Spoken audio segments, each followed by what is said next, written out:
is what got him into watercolor painting, he says. And his paintings are inspired by the cities he sees and the landscapes he sees on his travels.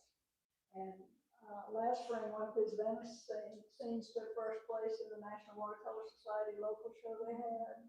You might have seen that. And because you have noticed my work, I keep trying to make good paintings of Venice. Anyway, Vahe will be painting a Venice scene. Hi, everybody. Thank you, Paris, for having me.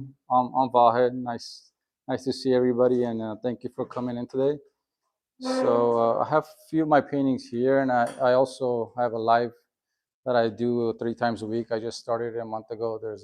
I have a link here in my Instagram and my website. I have some cards for you guys, and here's another Venice scene that I did. So we're gonna do something similar today, since Parrish asked me to do a Venice scene. Should I just go for it? Start? Yeah. Okay. So I'm gonna do a demo of this scene here. It's another Venice scene. I usually like to work for my photos, but this is something I grabbed online. And before I start, I drew it at home because we don't have too much time. I work on a Bahang rough paper, and I tape it on a board. I tried different kinds of papers, and I really like Bahang. This is it. It comes from China, and if anybody wants any, I have some available. It's very hard to get. So before I start, I usually like to do like a small thumbnail, and I don't like to use too many colors. So this is my color palette that I'm going to use. Like if you see you guys can go through this later on. It's really rough, like, just to get the color palette, what I want to do, because I don't want to think on here, I mess up. Watercolor is very fragile. Let's see. There you go. You can see it now. So yeah, it's very easy to mess up in watercolor. So I like to put my thought process on here as a thumbnail before I start. So I already have my drawing and then my thumbnail. So it's a sunset scene. So I guess I'm ready to start. If there's any other questions, as far as the colors, I have them here. I'm a Rockwell ambassador, and I use a lot of their colors. Rockwell. It's on back of my card, their thing, and it comes from Canada, and because of the tariffs, it kind of made it hard for them to ship stuff here. So they're going through a process right now. But I like their brand, and they asked me to be an ambassador. So there's more info on back of my card if you guys want to grab it. And the Bahang paper, they sell it on there too, but I have some available too. So I'll just get started, I guess. It's a rough paper, yeah. Yeah, they have 3 different kinds. The green one is a cold press, the orange, the yellow surface is a rough press, and they have a red, which is the smooth. That's really smooth. I like the rough just because it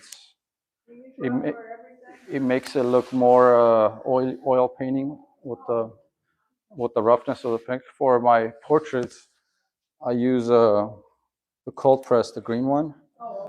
So I do portraits too, besides painting Venice or other landscapes. I travel a lot, and I do watercolor festivals and teach other places. And I also teach on Sundays in Burbank starting next week. It's every other Sunday. If you guys are interested, let me know. And the Sunday classes are like the standalone. It's every other Sunday. It's yeah. It's just every other Sunday. You could join on any one of them you like. There's more info on my website on their workshops. Yeah, if anybody wants to join later on, we'd be glad to have you. The microphone? Which mic? That's for this. it's not gonna do anything there. Yeah. Okay. If you guys have a mic, like I'll talk a little bit louder. How's that? I thought you agreed she was gonna mic you. I should check. Sorry about that, everybody. So I usually like to use this palette to go. I have my watercolors and my brushes. So for my first wash, I like to go really wet and connect everything together, the sky to the ocean. So I'm gonna mix those colors, and can you guys see this? Okay.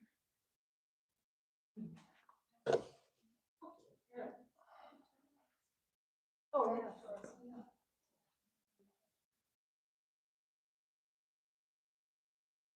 All right.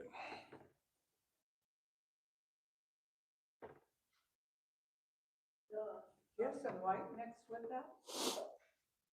My colors are right here. This is the Rockwell. It's called Brilliant. So it just comes. I don't mix any, but this is a semi-transparent color. So it does have, I think, a little bit of white in there.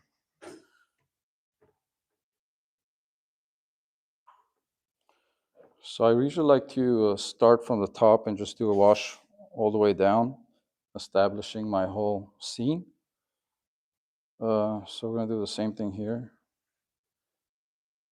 And most of the time I like to wet the back of the paper and then tape it on there. It keeps it from bubbling. So yeah, I just tape it on a board, and in case I need to move it around for the water to flow different ways, I could do that. It's easier. So I'm just gonna make this very watery. Sometimes I mix just a little bit of a gray in there, just for the colors not to be too vibrant.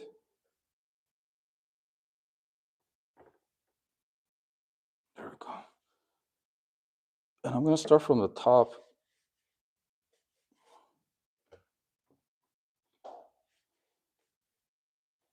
Getting my bead to go all the way down. And like I said, the first wash is just very washy, a lot of water in there. And I mix it in there as I go.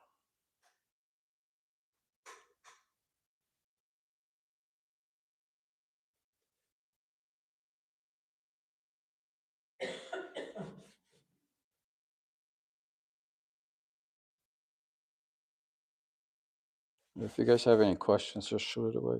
Why do you like the rough?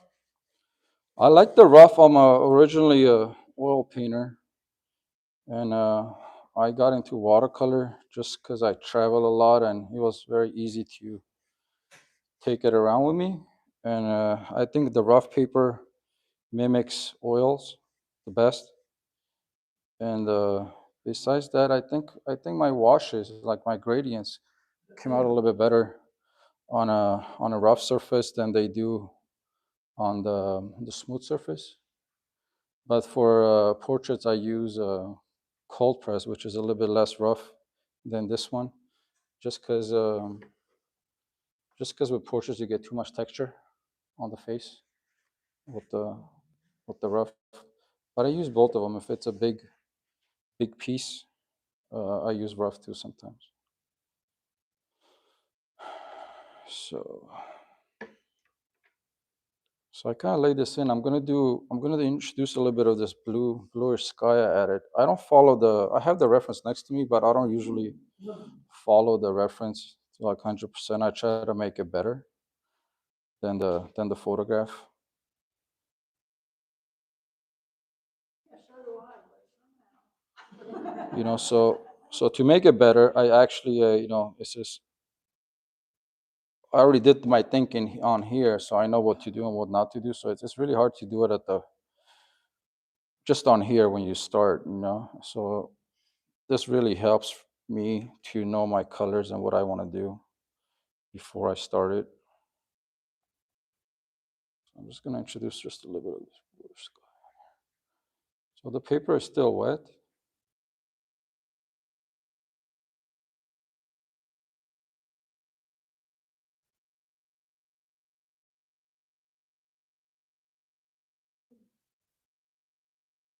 It just makes it a little bit more interesting than no clouds at all.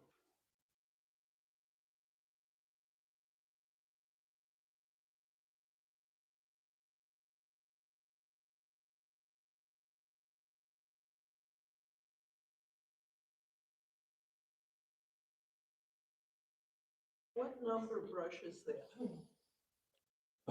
This one I use different brushes.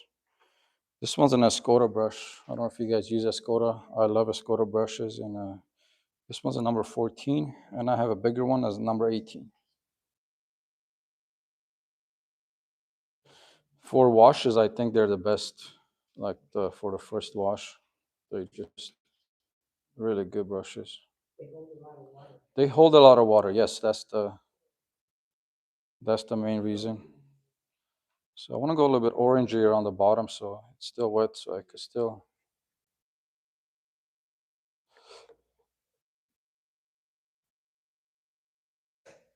And with watercolor, you have to know how much water you're using on the brush and on the paper. If your paper is really wet and you're putting too much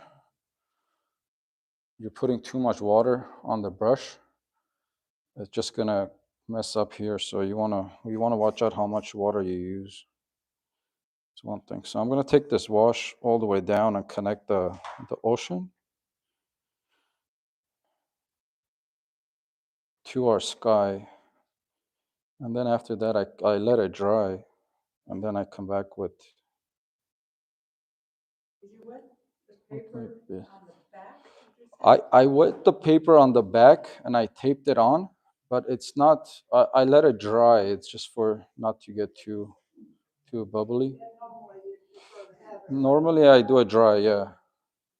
No, normally you do it dry. Yeah. Oh, Yeah, because I'm putting a wash all over from the top to the bottom, so it doesn't make sense to wet the back for this technique. Sometimes I do different techniques that I work on wet, but for this technique, I take the bead, which is the wash from the top to all the way down, so the whole paper is gonna get wet anyway. So it's you want to work on a dry surface, but since the rolls come, they're in a they're like this. When you take them off, they're bent. So I wet the back and then I tape it on and let it dry.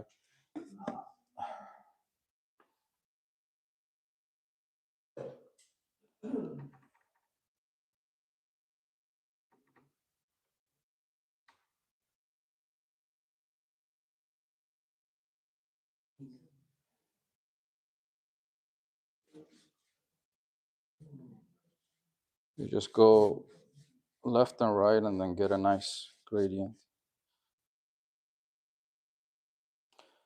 So I'm gonna take it as far as down I go. I'm gonna make it a little bit darker.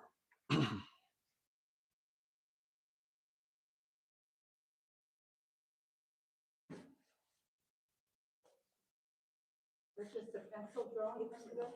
This is just a pencil drawing on top of it.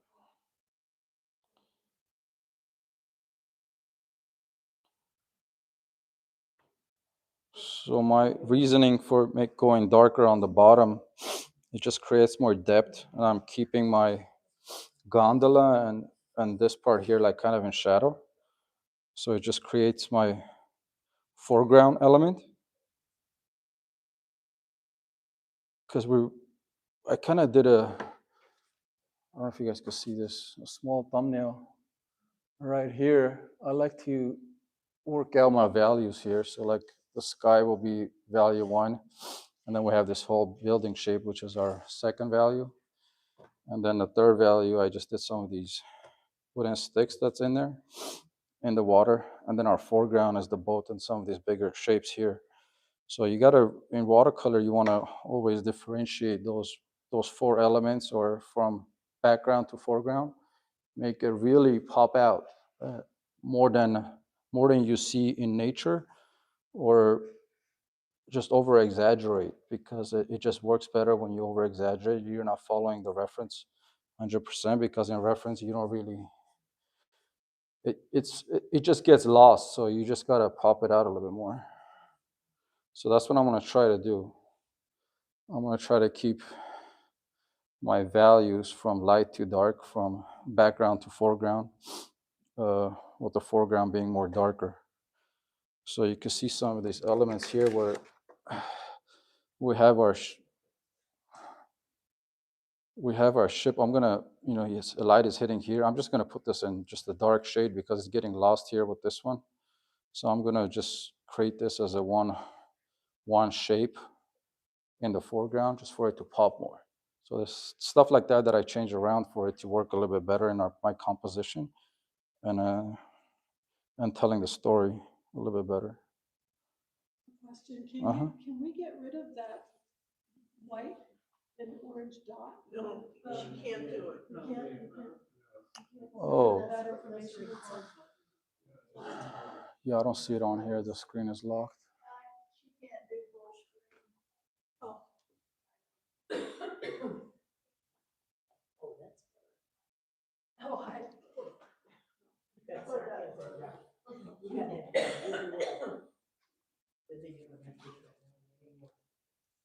You can still see it, right? Yeah, you can move it too how you want. So another thing in watercolors, very important, is you guys all know it dries lighter, 20-30% lighter than what you put on. So just always think about that when you're putting it on because it is going to dry lighter. So I want to go a little bit more darker on my foreground while it's still wet.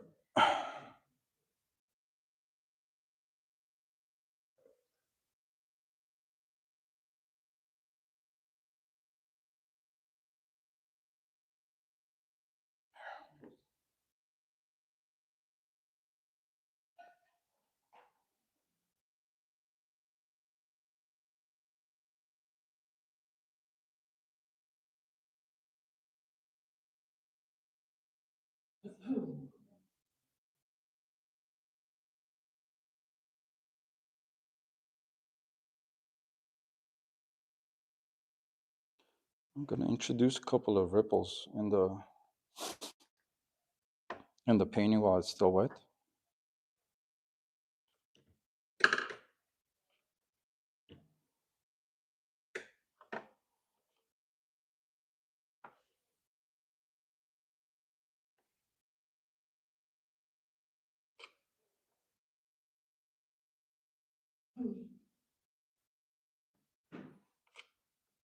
So now that the paper it's still wet, you don't want to over wet what you have here because it's gonna. So I use a napkin on the side and just take the water. Just clean the water a little bit before I put it on.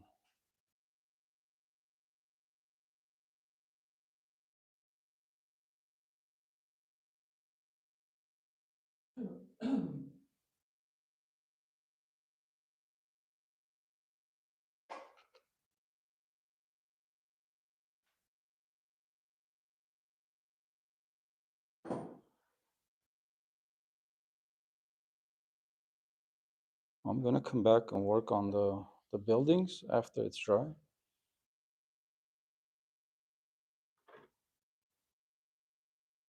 But I just want to get a little bit darker on the horizon line.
thinking you were gonna end up with green, how we kept on ending up Green. with the yellow and the bluish color, yeah. Oh, Anything special or just? Lucky. yeah. I mixed alizarin crimson with the blue for the bottom part. I don't want to get a green. Green kind of looks dirty. No, I know, I didn't, Yeah. I felt like you know, you were having that blue sky with yellow in it. And I wondered, you Yeah. were trying to do that. And then I you want to had the green introduce sky. some of this blue I have going on in the clouds just a little bit here as a reflection. But yeah, I'm gonna stay away from green. I try to stay away from green. I'm just telling you, I'm asking. Yeah. But maybe that shade of blue and that shade of yellow are that conducive to becoming green. He's just not letting it touch. Yeah. Yeah, if it's you have to see how wet it is before you put it on. If it's too wet, then it's gonna mix and become another color. So right now I don't wanna overdo it. I think it's a good time to stop and just dry it. I'm gonna use a hair dryer to dry. I usually like to leave it for it to just dry by itself, just because it preserves the texture of the paper more when you don't hold a hot blow dryer on it. And if you are hair blow drying it, keep it a little bit far. Sometimes I just do it on cool too, just to not to mess with the paper. So you manipulate the water to keep the colors from mixing. Uh, Is that correct? So you put in less water? I put as I go here, because this is wet already from the first wash, I start putting less water on my brush. Does that make sense? Because the first layer is really, really washy. Right. So you're pretty much putting water on the whole paper. So you already have you kind of working on wet because you already wet the whole paper. So after you do that and it's all covered, start going less water on the brush. Okay, so And you do manipulate looking at seeing how much water you have on the paper, Okay. because that's important. If the paper is dry or is it wet still? Well, that also keeps it from turning green. Yeah, yeah. If it's wet, if you're working wet on wet, then if you put yellow and the blue together, it's gonna go green. Yeah. So I'm gonna give it a few more foreground ripples in the foreground, and I'm gonna blow dry it. See, right now I already have like some water on here, so I'm not putting more water on there. It's pretty dry.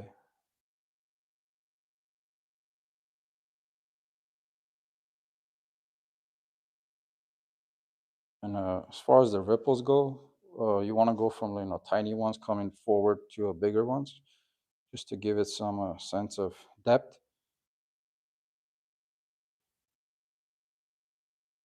I'm gonna come back and do the shadows and stuff. These are just overall.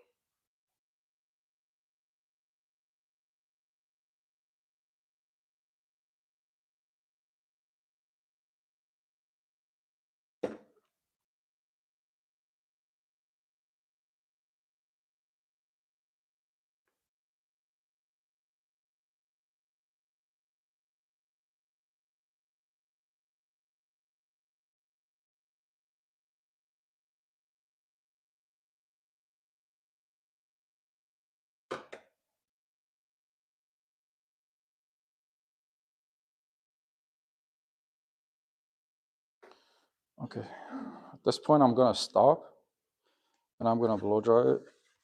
If you guys can see it better like this or anything. So it's already pretty dry on top.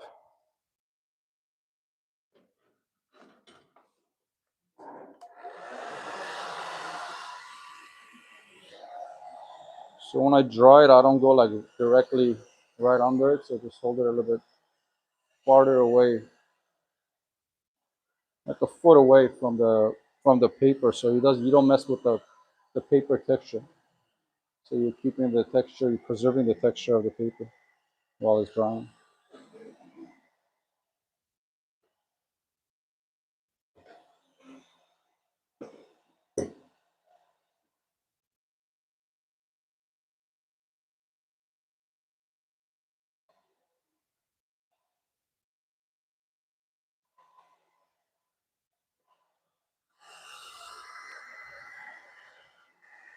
See how much lighter it's going? It dries, it's gonna go lighter. So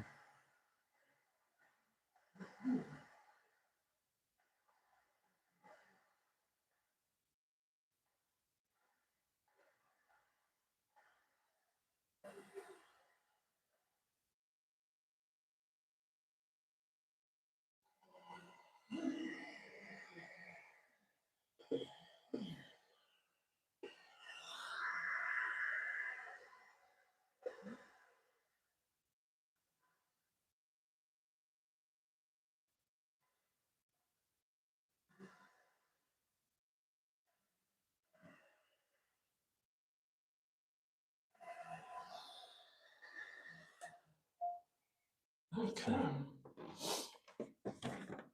just gonna let this part dry by itself a little bit so you guys are not waiting. Uh, so I clean my palette after that. I don't want it to. After my first wash, yeah, it gets dirtier and dirtier. So we'll clean that. So the second thing I'm gonna do is we're still gonna work from back to front. I'm gonna lay in some of these. You can see it better. Some of the roofs in a really in one wash, and then I'm gonna come back, let that dry again, and do some details on it, and just leave it at. So I'm gonna do 2 washes on this and get this done, and then our final thing is gonna be the boats and some of the details of the wood here.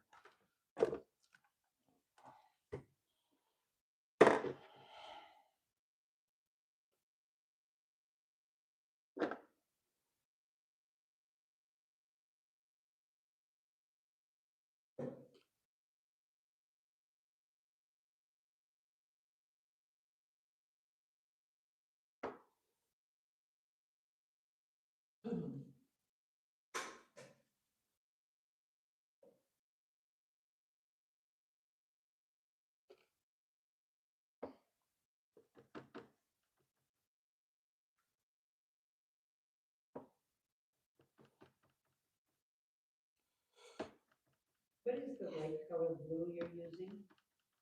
This one here. Yeah. This one's a Rockwell color too. It's called PLV 11 Lavender.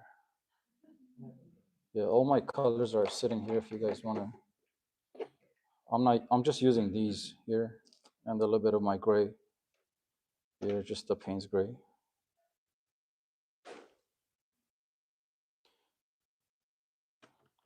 Yeah, you can mix the same color with ultramarine and a little bit of white, or ultramarine and a little bit of this color because it already has a white. Yeah, so if you can't find it or they can't ship it to you, they told me recently from tariffs they can't ship out to the U.S. So it's kind of a mess right now with shipping everywhere, even from this the paper. So my students always ask, where do you get the paper? I'm like, well, I can't really tell you because you can't get it anymore. But I have some. I bought like a lot of peoples from China. I was at the China Watercolor Festival for 5 weeks, and I got some from there. I brought it back with me. So I use 2 kind of sprays, a small one and a big one. This one, before I start, I like to wet all my paints. Just keep it nice and wet. You don't want it to be sitting there dry. You want to have water in it because it is watercolor and it's not acrylics, meaning you don't want to work dry on dry. You want to work those wet washes. And this one, it's a finer spray. So this second wash that I'm gonna do, just on the roofs, I don't want it to be a hard wash, so I'm gonna spray just a little bit of a mist on there.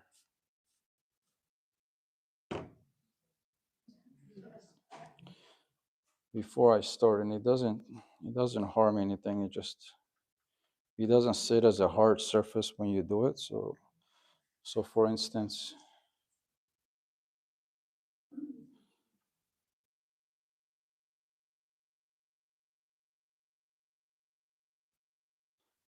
I'm gonna lay in these roofs, and then I'm gonna come back and cut around the part that's going straight.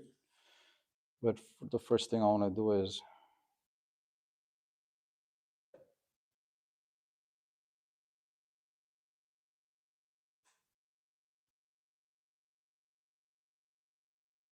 I want to lay in these roofs.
So other thing, I try to work from left to right if it's possible, just because your hand is gonna rub on this side if you don't.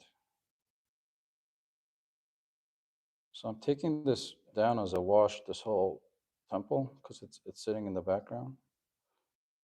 But I'm also mixing colors, different colors inside the wash as I bring it down. So it makes it more interesting.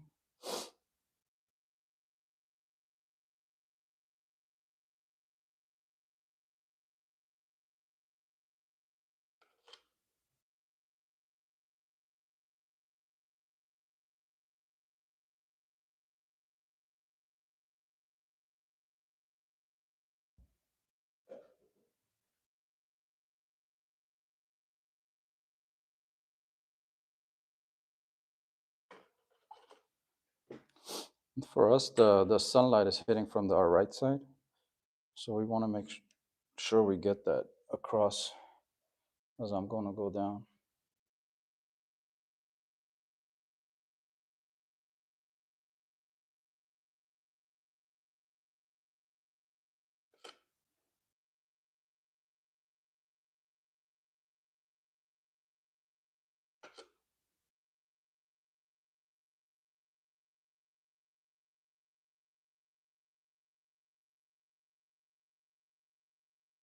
I have a lot of photos from trips to Venice, other European cities.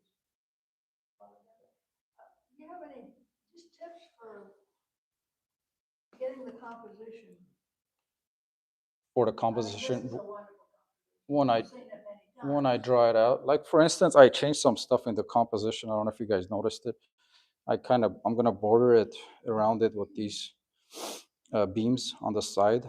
This one was right in the middle here in the photo.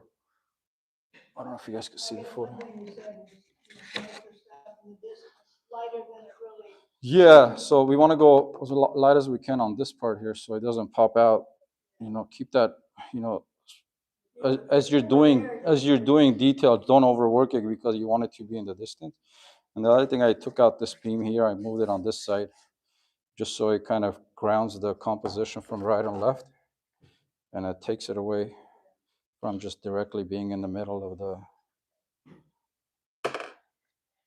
of our paper. I know one of my problems is getting too much detail. Yeah, especially if it's a background piece, you don't want to do too much because then it's going to come forward. So you want to keep it in the background, but you also want to get some detail in there. So good trick for that is use a big brush. Yeah, I've got one, I've entered So I use these square brushes. I use square brushes a lot, and I got them from Amazon. Just because it keeps away from doing too much detail on it. You know, I lock it in as a one shape. And you could always, like before I start a painting, I squint my eyes and look at the bigger shapes, and always be on the lookout for the shapes while you're painting. You know, it's not just looking at it once and forgetting about it. You got to keep looking at it as you go, and make sure you're doing shapes and not getting into details.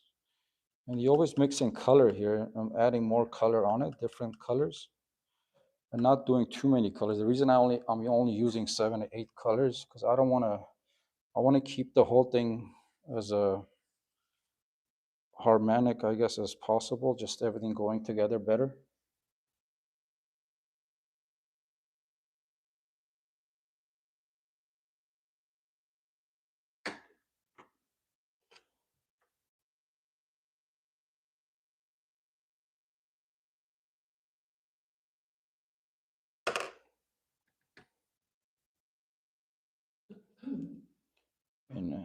In harmony, I guess.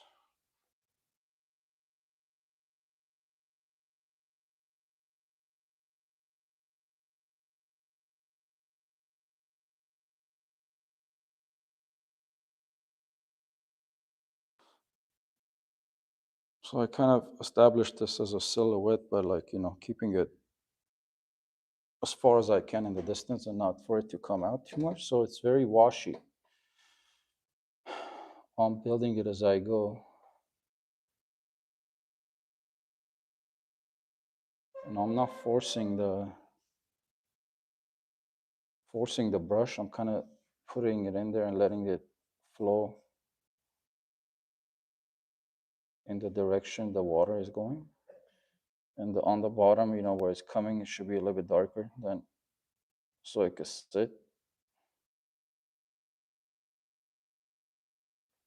Okay, so I'm gonna leave that part alone. I'm just gonna work on this part.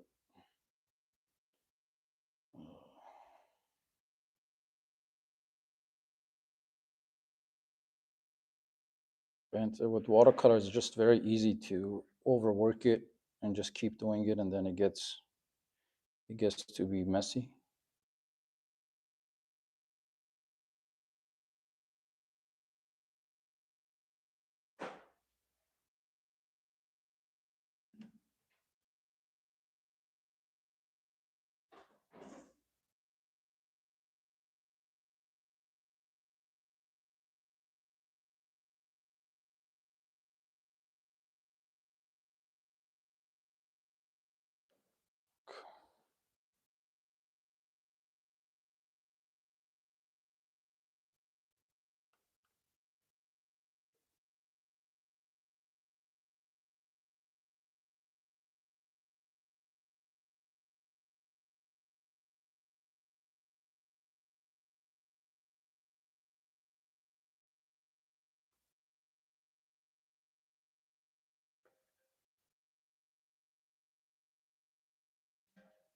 Did you Paris? You're right where I want. That's Sue from the back of the room.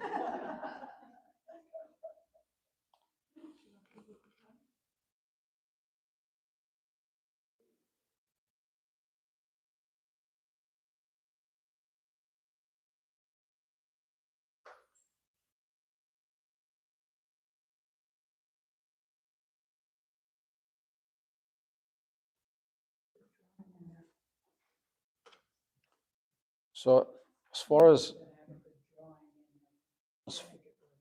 as far as this part here, I'm gonna let it go. I think I don't want to overwork it.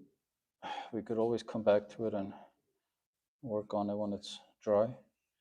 But the more you keep working on it, it's gonna get messier. So right now, I think it's feeling pretty good. And it's feeling in the distance. If I work on it too much, then it's gonna come too forward. So just gonna indicate this boat here and then I'll come back to it.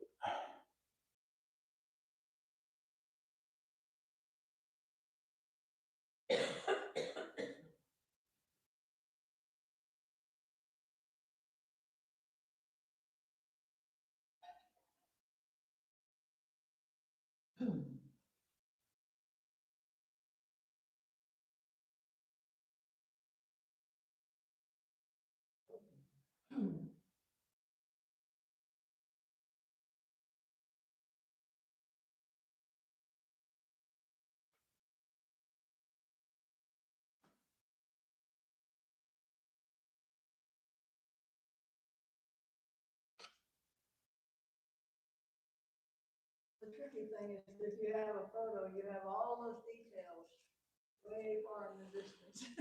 Yeah, you wanna squint your eyes, like I was saying. Don't look at, if you squint your eyes and look at the photograph, you're gonna lose all these windows, you know?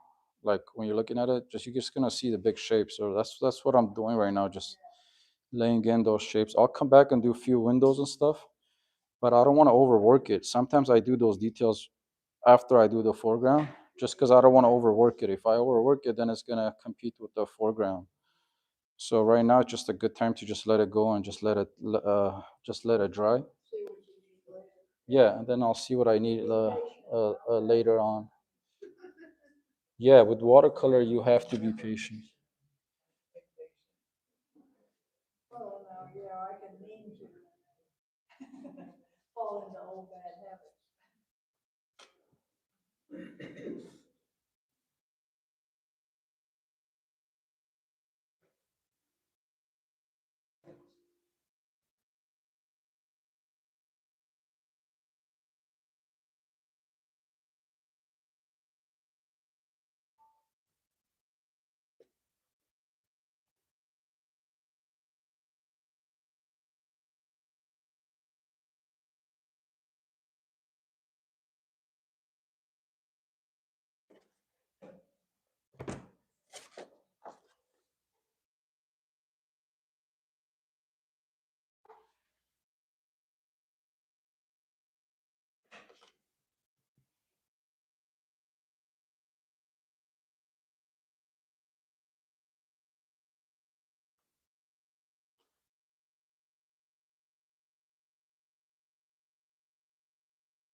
We can take our break anytime in the next 10 minutes. Oh, how long is the break? Just 15 minutes. should I keep working on it or? Oh, it's up to you. Yeah. I just gotta let this dry and do the. What time is it now?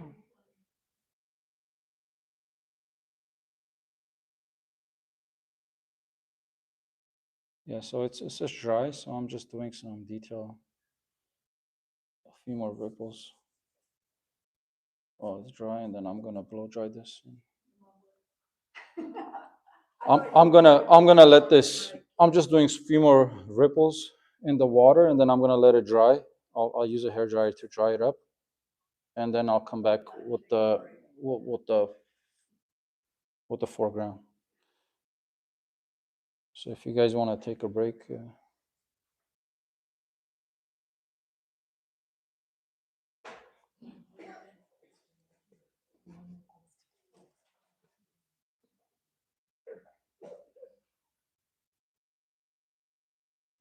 take a break. Yeah. The raffle. For the raffle. Oh shoot!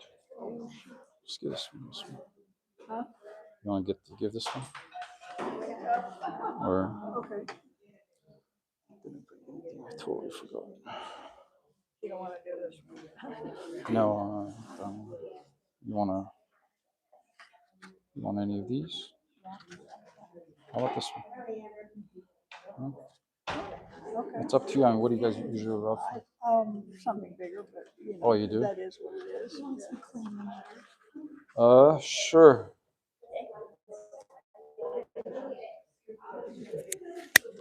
So we're gonna take a break a little bit.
Oh, okay. Okay, guys, I'm just gonna start doing some details on this.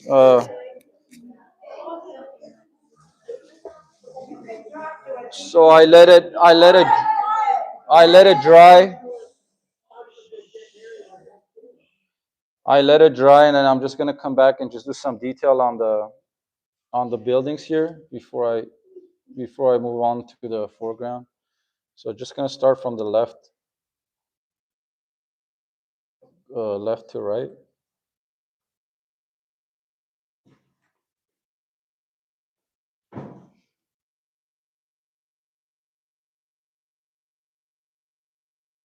You guys see okay? Yeah. If you guys don't see something, just let me know. Guess I'm thinking if that was me, since I tend to do too much before, I probably ought to wait till I did the foreground and see what I need. Yeah, I'm not gonna put too much right now. I might come back to it after I do the foreground and see if I need more detail on there. But right now I'm just working dry on dry. Just indicating the shadows on the building with a little bit of a dry brush and a little bit of washes, but not too much.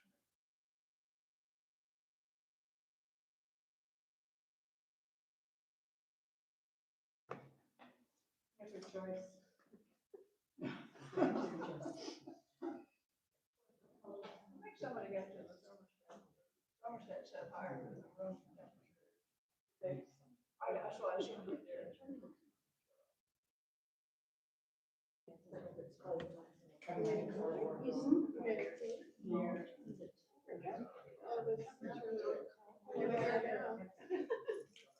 Yeah.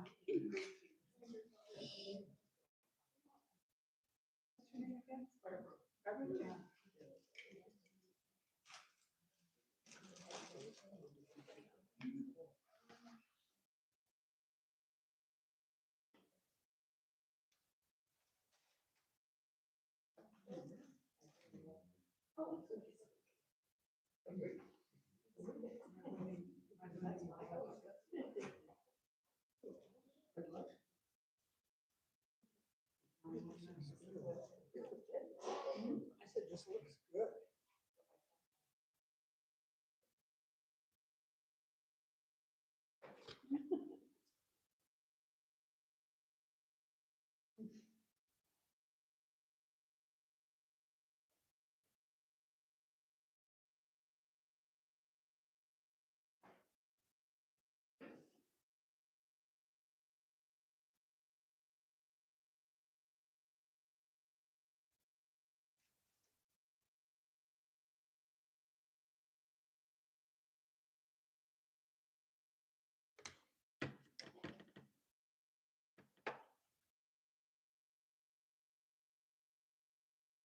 Just separating these buildings from each other a little bit and still keeping it, the most important, just keeping it light so it doesn't come forward too much.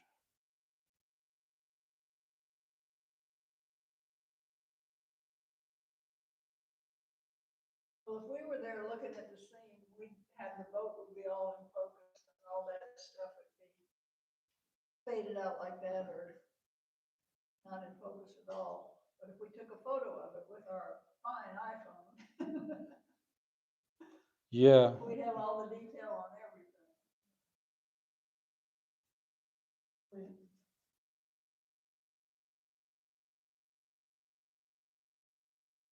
I checked to see if my iPhone camera, which is one of the old ones, would have the opportunity to do a close-up and then you'll get the faded background.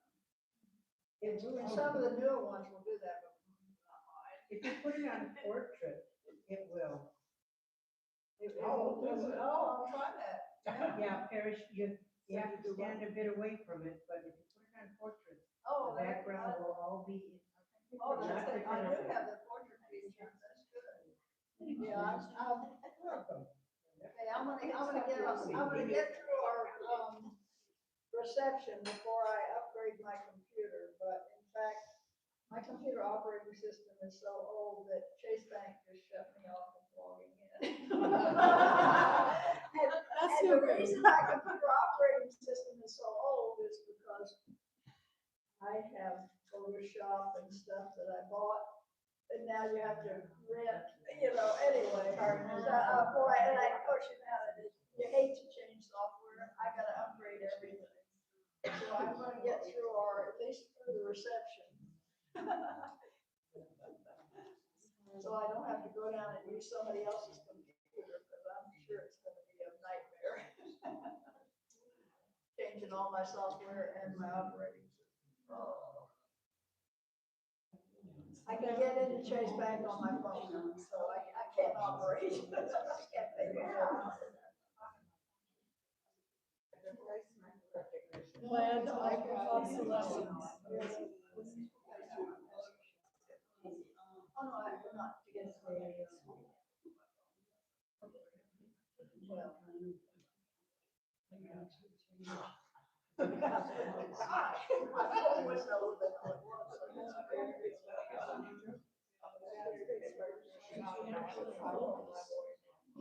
Yeah, you know, that's what I did. I've got, over 20 years ago. You know, some security clearance, and they couldn't get something. I forget what special thing they had.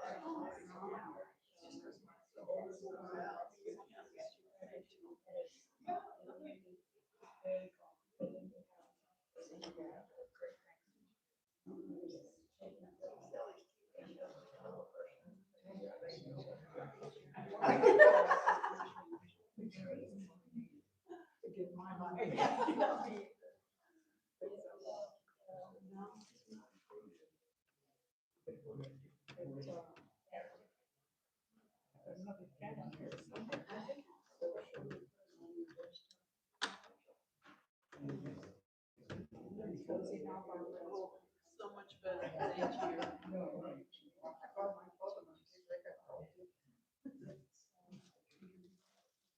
Do you always pick your background and have it first and the focal point last? Focal point being the foreground you're talking about? Yeah. Yeah, you always want to come back from the background to always work from the back to the foreground.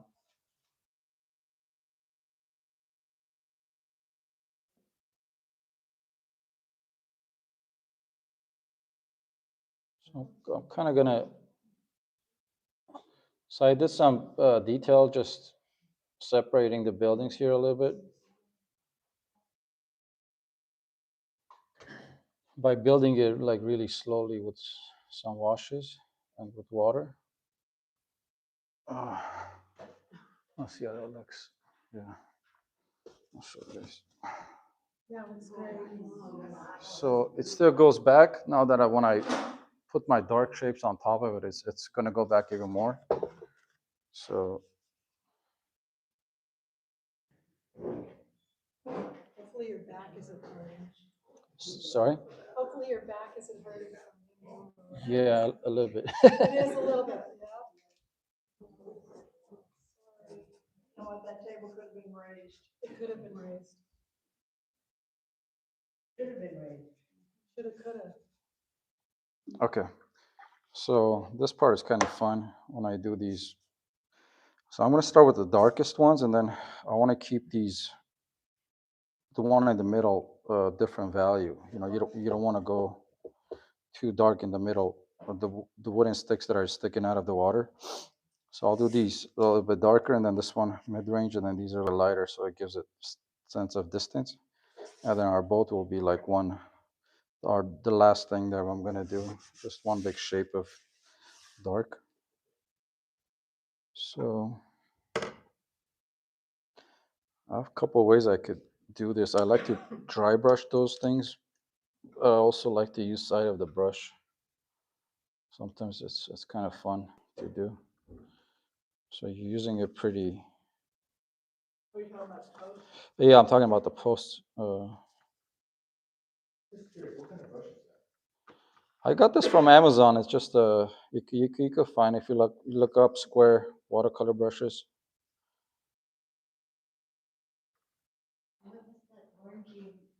did you use first?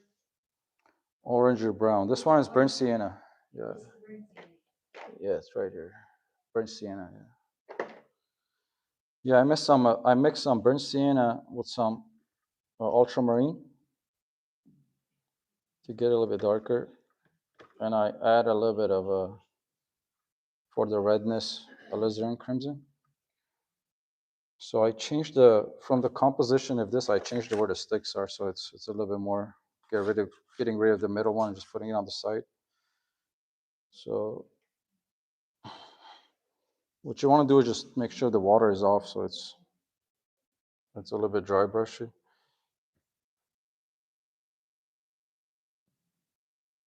A sure hand.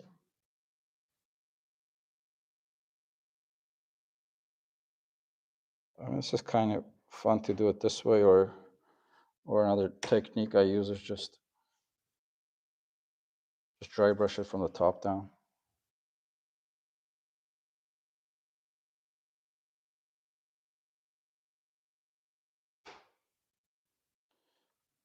It just looks a little bit more nicer when it's dry brushed and it's not solid. And you could always go a few more times on top of it if you want it to be solid. But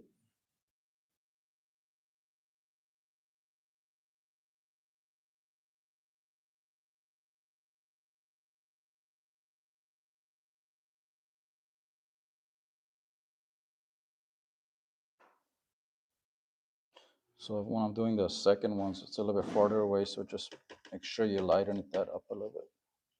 So I'll mix some orange in it.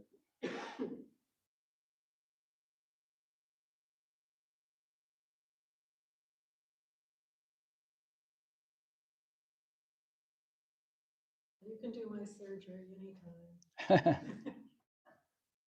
A sure hand there.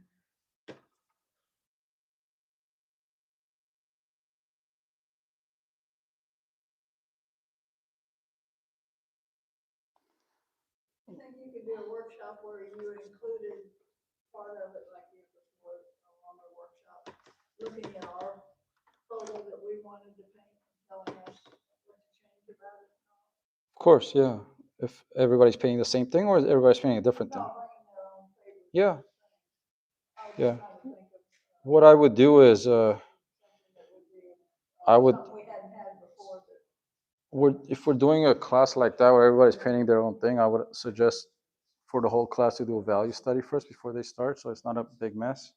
You're saying like everybody paints something different, right? Yeah, but Yeah. you know, we might start the first day, we all paint what you paint, and then bring our stuff the second day. Oh yeah, totally. Or we show you our painting, our photo, and you tell us what we should change about it before we draw it, or, Yeah. you know, I'm just trying to think through trying to gauge the level of interest from the group. Yeah. Because most of us Also, paint a lot of watercolors, so we don't need as much introduction to watercolor. also plein air painting is fun to do too if you guys ever want to get together and go out and pick a date to go plein air painting, and it's always fun to do that, and you learn a lot looking at the nature more than you do from a photograph. So this one I'm gonna go a little bit darker because it's my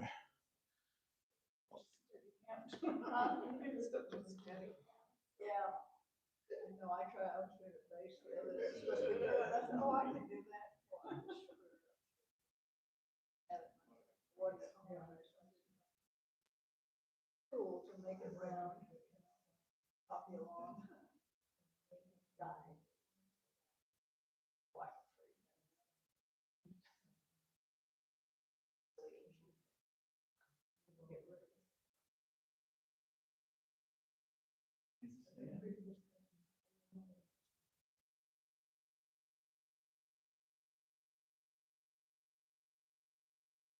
What if we do a painting and bring it in and then do another painting based on the information we get? What we would say. I didn't, you talking to me? Yeah, I'm sorry. Sorry, I was just, when you were talking about a workshop, what if we brought in a painting, Oh, you know, yeah, already? rather than a photo. Right, a painting. You could bring your reference photo also, but then we'll be doing another This painting. painting would be much better if we had If we had some, done it this way. some direction, what do you think? That's a good idea. Yeah. Yeah, totally. When I do my classes and when I teach, it's the process of thinking what you're gonna do before. You kind of need to see it in watercolors before you actually put it on. If you don't have the image in your head, like what you're gonna do, it's always gonna become a mess. So it's I always push my students to do something really small, To do a small one like that. even if it's like a small sketch like this, just 1 second, just think for a second. What are you doing? You know, where's your shapes? Where's your And I mean, this is not a drawing class, so I would talk a little bit about drawing and how to make it better. I'm a storyboard artist, so I do composition every day for 20 Maybe years. it'll be So a series. yeah, so I Drawing, do a lot of composition of how to what's Composition. gonna work and where's empty and where's your center of Right. focus. So I mean, right now my boat is gonna be the center of the focus once I put it in, but I'm building it from the background to the foreground. So right now I'm just gonna leave this. We have a nice composition going from the darkest to, it just goes in a circle in like an S shape kind of going back here. And we have like this L composition here, which builds our buildings. It makes it a little bit interesting. It would have been nicer if this was a little bit longer. Like if I was gonna do like a storyboard, I would have done this a little bit longer just to make it a little bit more better composition, but I can't do it because it's Venice and it's not that big, you know. It's not fake. It is natural. So yeah. So sometimes it's better to compositions work better if you just do it from your head and you know composition and think. But in real life, you know, I still change it a little bit. You know, you could fake it just a tiny bit to make it work for you and not be obvious that you know, oh, he made this building so much bigger. But yeah, it just works in the picture. So a few more details on these things. They have these ropes going around it. Just gonna do that, and then I'm gonna put in the boat. And then after I do the boat, I'll see what I'm missing. And I'll come back and fix all the issues that I have that are not.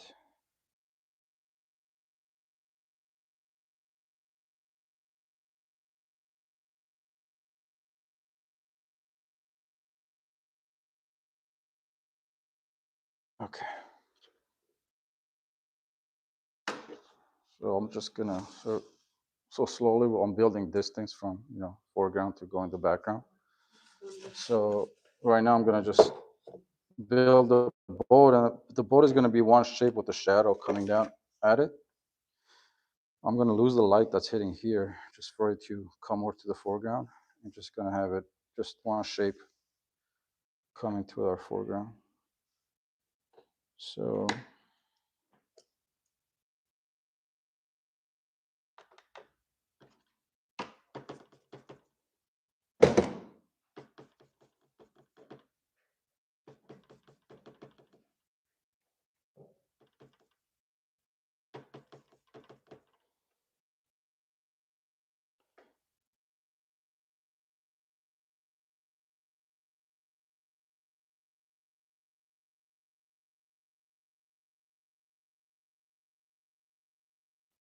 even in this boat that there isn't that much distance from here to here, but you want to make sure that this is darker than what you're putting on here, because that's how it's gonna read distance from this part end of the boat to this end of the boat. So you're gonna see as I'm laying it in, it's gonna get lighter, and then it's gonna get a little bit darker. You always want to be conscious when you're putting on brush strokes for it to be your last brush stroke that you're putting on. You don't want to. You want to try to do it in less brush strokes than as possible. Just watercolor just doesn't like too many brush strokes like oils does. It just looks nicer for some reason. It's just less layers.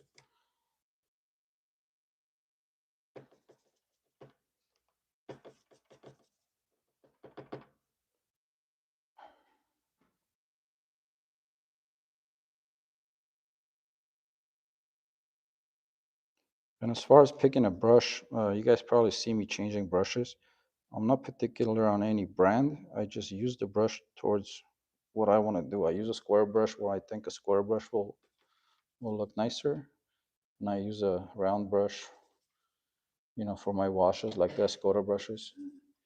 And I like the shapes, you know, laying in with these square brushes. These are cheap brushes. I don't even know what the brand is. I got it. The cheaper brushes hold less water, uh, which is good. And then for dry brushing and like the Escoda brushes, they hold a lot of water. And the Chinese, I use some of these. You'll see me use some of these Chinese cheap brushes. There, you could get them on Amazon for like a whole box for like $60 or something. They're not they're not very expensive, but they're really nice texture to them when you use it. So it just, what are you painting and what kind of texture you want to get.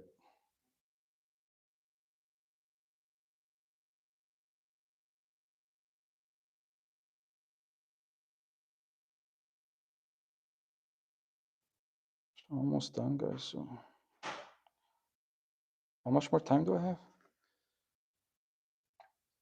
Much more time. How much more time do I have? 15 minutes at the most, 15? 10 would be better. It's okay, we can give out our awards while you're still paying. No, I'm almost done. Yeah. I just want to know how fast I should go. It's 3:43 probably. Oh, gee. We're good.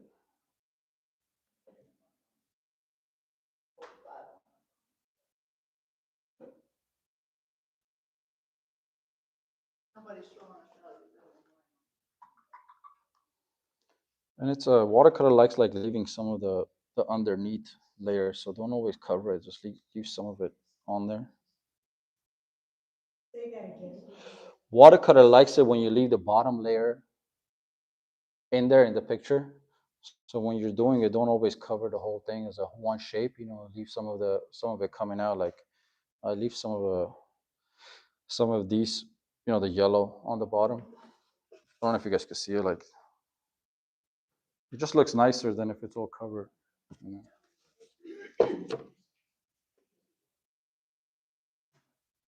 And it doesn't look like overwork when you're covering everything in your second wash. It just looks like you overworked it. So now I'm just gonna lay in this part here and going down to the water ripples.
Now I'm just gonna continue the shape down all the way to the bottom of the paper with the water.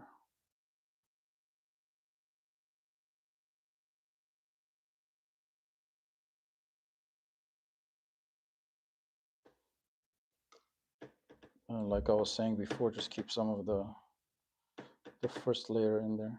Don't try not to cover everything, it just looks nicer.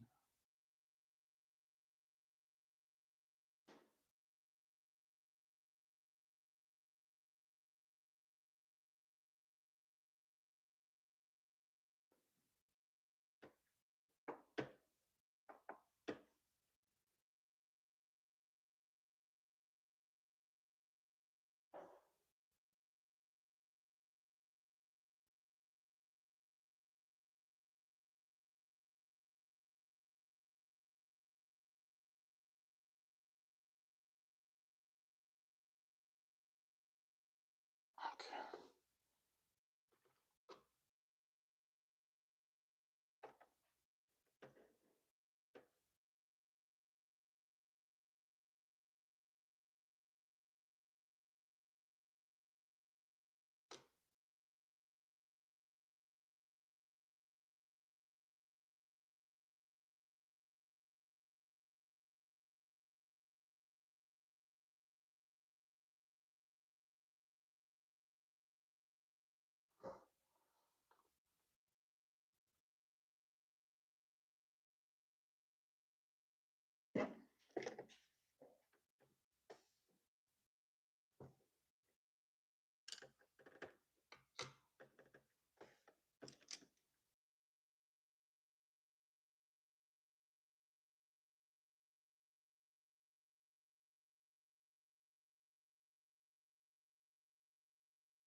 Just do a few more ripples here just to connect the shapes.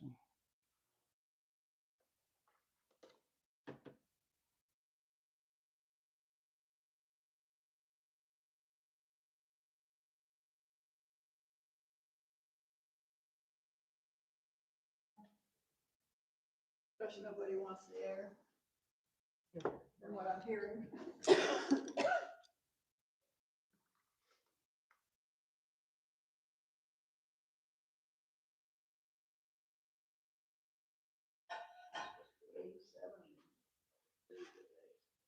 It's pretty warm.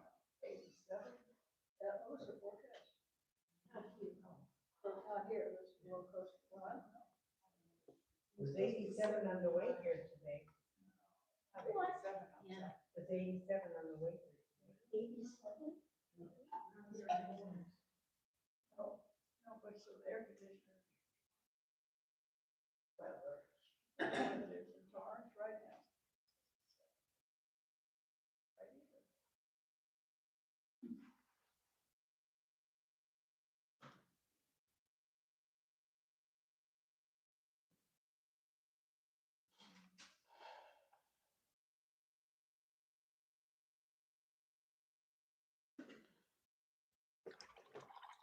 And sometimes I just use a gouache, just a white, just do a couple highlights if I missed any. But just highlights. And I think the only thing is kind of missing in my composition is just the sky is kind of empty here, so I'm just gonna do a couple birds just to kind of bring the eye like in a circle back. Just a couple here, and that's it.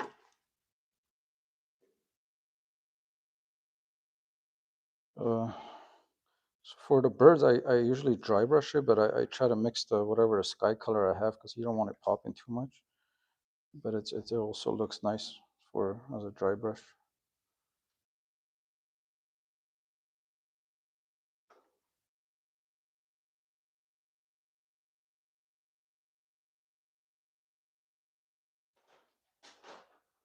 Italian birds.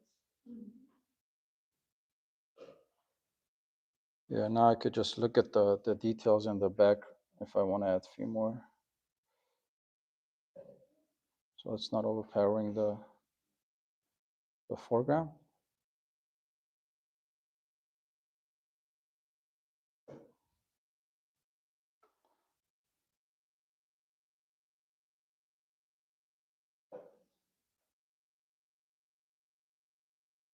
While you're finishing up with the raffle.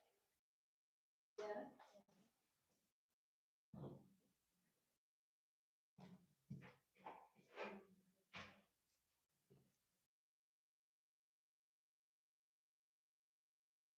Well, I'll leave it back there in case somebody wants to sign up. We did get volunteers. Dennis always helped me with programs. Okay.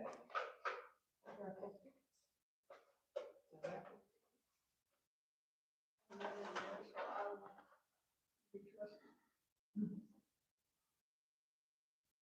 445-347. 445-347.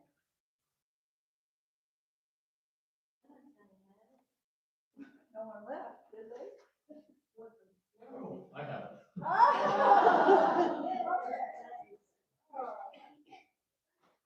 We'll leave it to you to deal with it now. Various ladies. Robin, you want to go ahead and do the awards?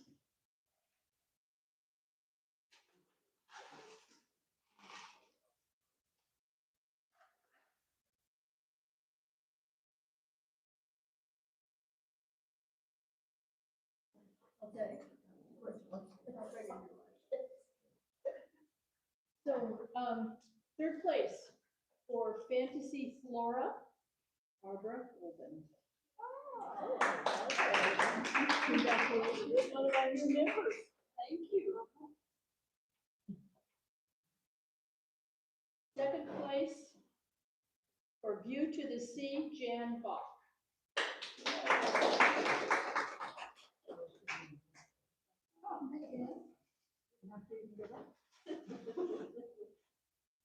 And the blue ribbon for Home, Bill Wasserman.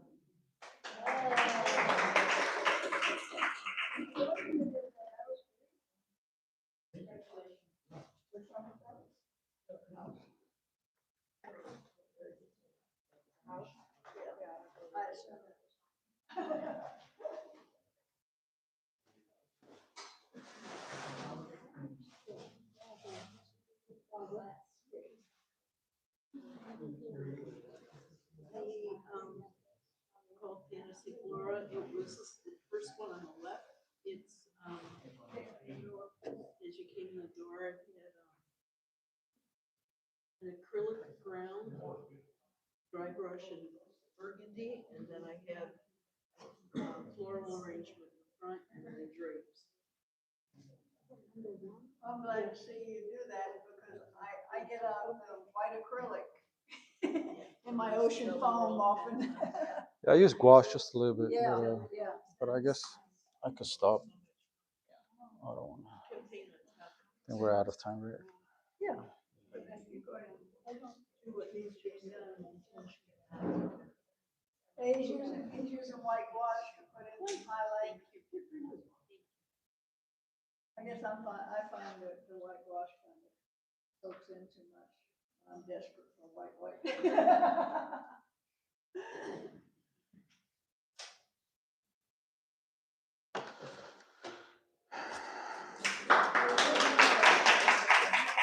Thank you.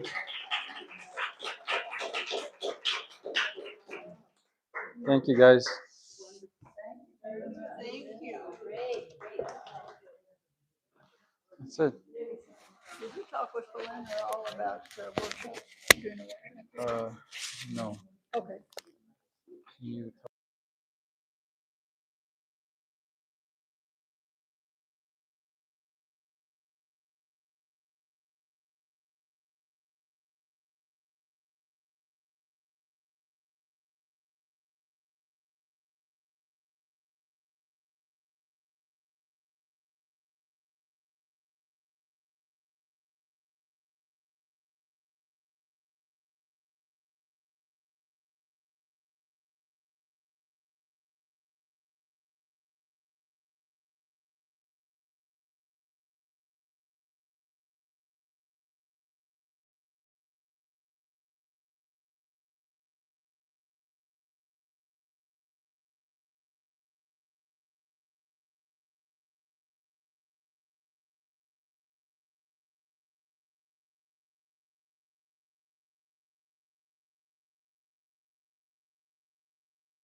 Thank you guys for joining. This is the last painting at Destination Arts. I have a live class on Sunday. If anybody wants to join, give me a shout out. Thank you guys.